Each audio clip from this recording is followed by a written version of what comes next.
هل هناك أمل؟ أولا أنا سعيد جدا بتواجدي في الاستوديو. نحن أسعد. صراحة يعني CBC ارتبطت بأحداث مهمة جدا في القرن ال21، ولا شك أن الحدث الأكثر أهمية هو 30 يونيو 2013. شوف أخي العزيز، سأقول لك قصة قصيرة. عندما حدث انقلاب النميري أو ثورة النميري في شهر مايو 69، بعث الرئيس بورقيبة برسالة عاجلة عن طريق سفيره في طرابلس إلى الملك إدريس رحمه الله، وقال له: بلادكم الشاسعة حباها الله بخيرات كثيرة تعاني من فراغات ثلاث: فراغ ثقافي ديموغرافي، وهذا لا يمكنكم التعامل معه في الوقت الحالي. فراغ ثقافي، وهذا يمكنكم معالجته مع الزمن. فراغ سياسي، وهذا يمكنكم معالجته الآن، وذلك بوضع النقابات حلقة وصل بين الشعب والحكومة. كان بورقيبة بحكمته وبصيرته يعرف أنه سينتقل ما حدث في دول في الجوار إلى الدول الأخرى.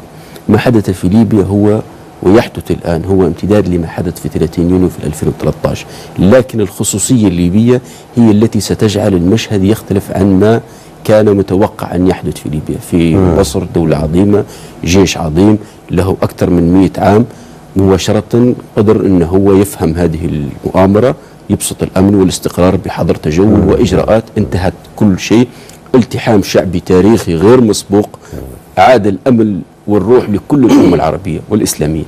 تونس كان هناك رجل حكيم اسمه راشد الغنوشي، استطاع أن يتفهم النخبة التونسية والواقع التونسي وتنفذ. تونس أولا ثم الجماعة.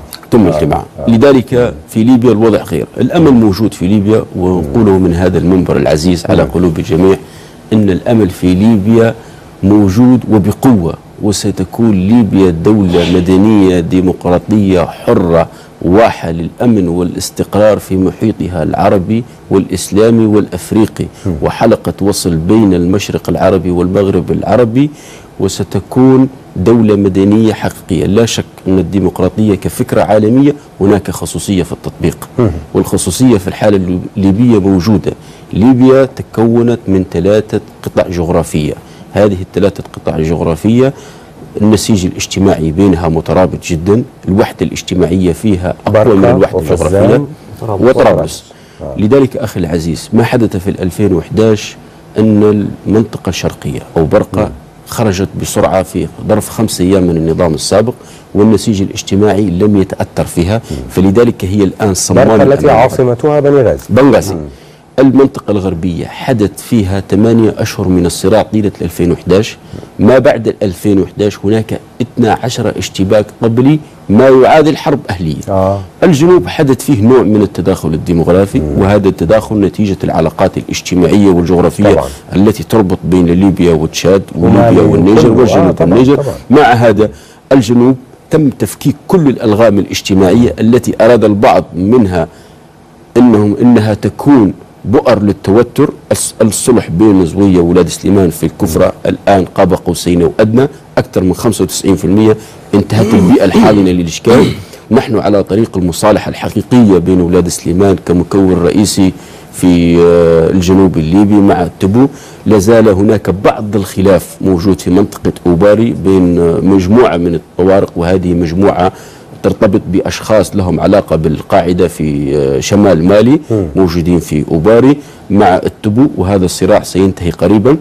أما المنطقة الغربية هي والوسطى هي التي ستواجه بعض الصعوبات، لأن حجم الاشتباكات القبلية اللي حدثت والجغرافيا الشاسعة اللي موجودة فيها والكثافة السكانية العالية هي التي ستأخذ وقت.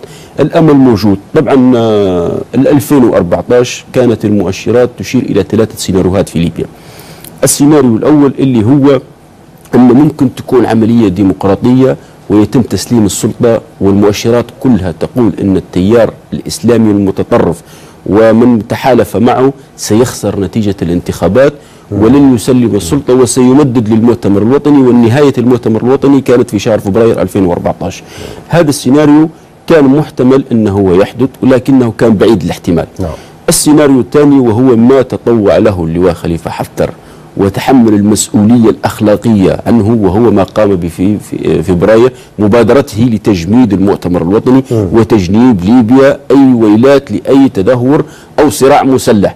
لكن للأسف الشديد بعض القوى الوطنية التي كنا نعتقد أنها فاعلة في المنطقة الغربية لم تكن في المستوى المطلوب، وهذا سبب نوع من الإرباك وعدم نجاح هذه المبادرة، وانتقل إلى العملية الأكثر إيلاما ونجاحا اللي هي عملية الحركة التصحيحية لمسار 17 فبراير، بحيث أن تكون 17 فبراير الحرية والديمقراطية والمساواة، 17 فبراير لكل الشعب، أبناء الشعب الليبي، 17 فبراير دون إقصاء دون تمييز، 17 فبراير حقوق المواطنة الكاملة.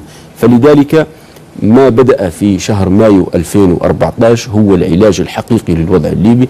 الإرهاب والتطرف موجود، ما سألته الأخ رمزي وأنا نعتبره أخ وصديق وعزيز وأكبر مني، له كل التقدير والاحترام، واستمدينا جزء كبير من أفكارنا في حراك 15 أكتوبر من خلاله هو. داعش في ليبيا موجودة، من يقود الآن العمل العسكري المتطرف في سرت ومن خلال منبر CBC البحريني شيخ الداعشيين ويسمى تركي البنعلي، وهذا مطرود من سوريا ومطرود من الإمارات ومطرود من لبنان ومطرود من الخليج، ومعروف لدى كل الأجهزة الأمنية، وشخص معروف ومن أخطر الأشخاص الموجودين، تركي البنعلي. هناك تواجد لمختار بالمختار في داخل الجنوب، يتنقل في جغرافيا الشاسعة.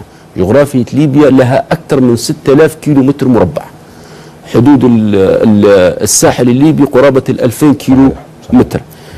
صعب أن في ليبيا دون تطبيق نظرية الأمن الاجتماعي أن تتفاعل المكونات الأساسية والقوى الوطنية الحقيقية، بحيث أن هي التي تساهم وتساعد مع الجيش الوطني الليبي بقيادة اللواء خليفة حفتر ومن معه من الضباط الشرفاء المتواجدين الآن في ساحات المعركة، حيث أنهم يؤمنون هذه الحدود بالكامل. أنا سأعود إليك أستاذ ياسين، لأن أنا مهتم جدا أعرف موقع حراك 15 أكتوبر